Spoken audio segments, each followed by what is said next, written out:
alternative but to call upon his name, and did.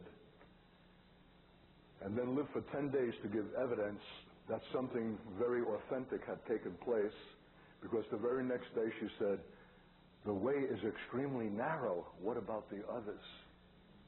And then the next day she said to me, "Do you know how much you're loved by God?"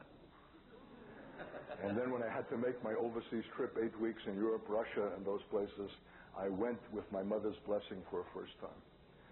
So I know something personally. I've been a missionary to the Jews. That's how the Lord brought me out of teaching and into full-time ministry at the age of 39, was to be trained as a missionary to the Jews, and became in my 4th year the director of this Baptist mission to the Jews in New York City, today called the Chosen People Ministry. So in my own home city, I knew what it means to be near and yet far.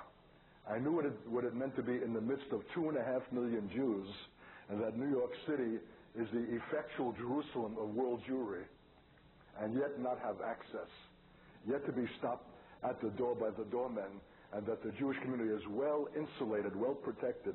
It's not like the days of old where an Apostle Paul could come into a synagogue and be invited to share. If ever I have occasion to speak to Jews, it's at universities.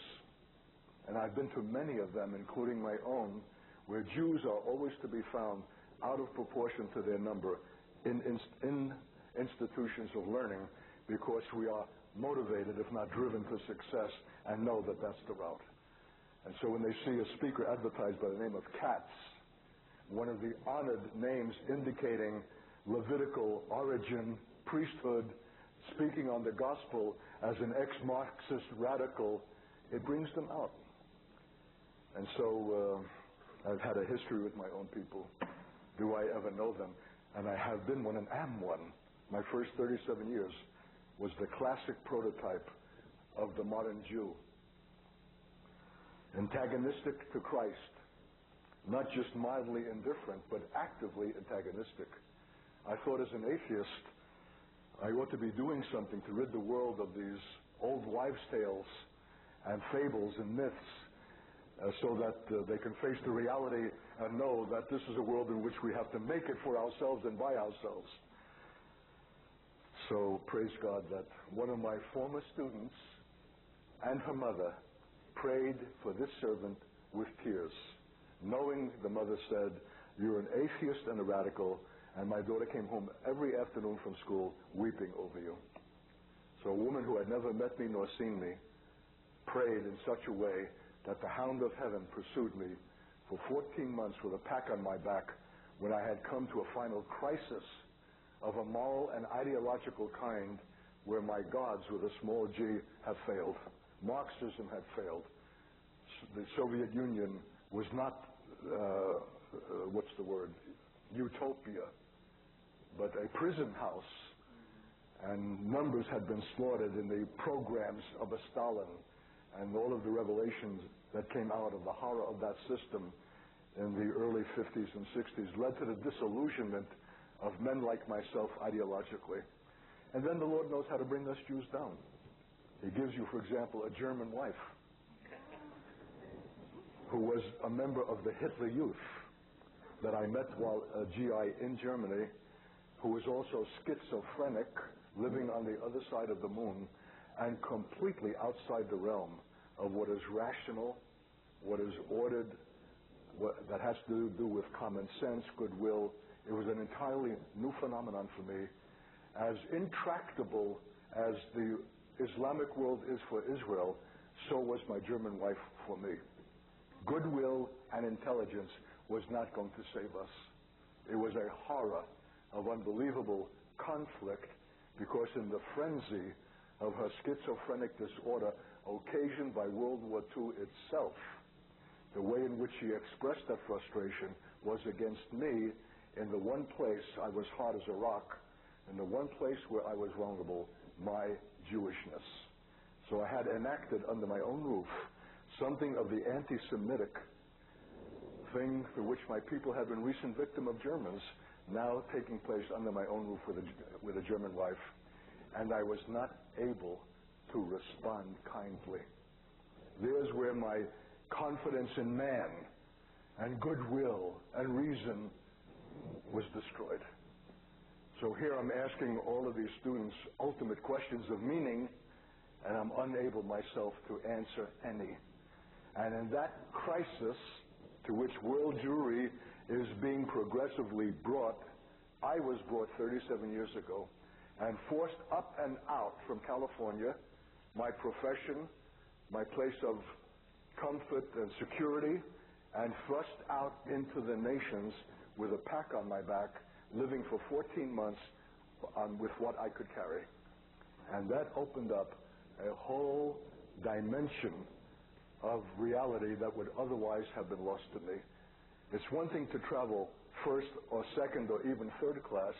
It's another thing to travel by the side of the road as a beggar, waiting to be picked up by whomsoever will, and carrying with you the last traces of your humanistic assumption about human brotherhood.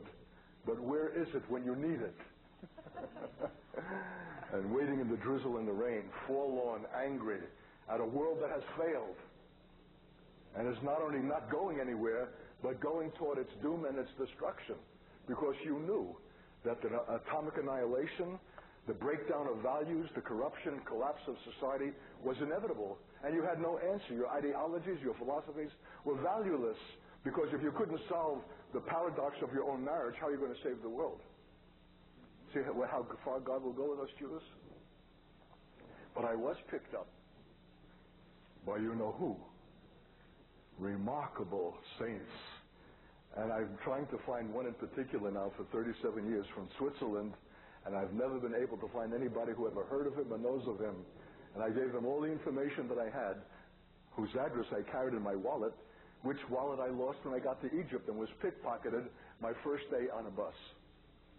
I've never been able to find Edwin. Remarkable man who knew about the artist Dure, D-U umlaut R-E-R, who's an architect artist. He knew about the psychologist who was the son of a minister, a Protestant minister, whose name now escapes me. He was, that is to say, he was not a narrow, cardboard cut-out Christian. He had an expansive knowledge and breadth of understanding of art, of literature, of the world. Remarkable man. And in conversation with me, at a crisis moment after he had drawn out my entire heart of frustration, futility, and hopelessness, and I looked at this Gentile who was not in any way impressive to look at, with my arms folded over my chest, coming to a final end of myself, thinking, what can this man say? And he said, Art, he said, do you know what it is that the world needs? Well, at least he knows how to ask the questions. But what can he answer that I have not already seen or dealt with at universities or Marxist institutes? There's nothing new under the sun.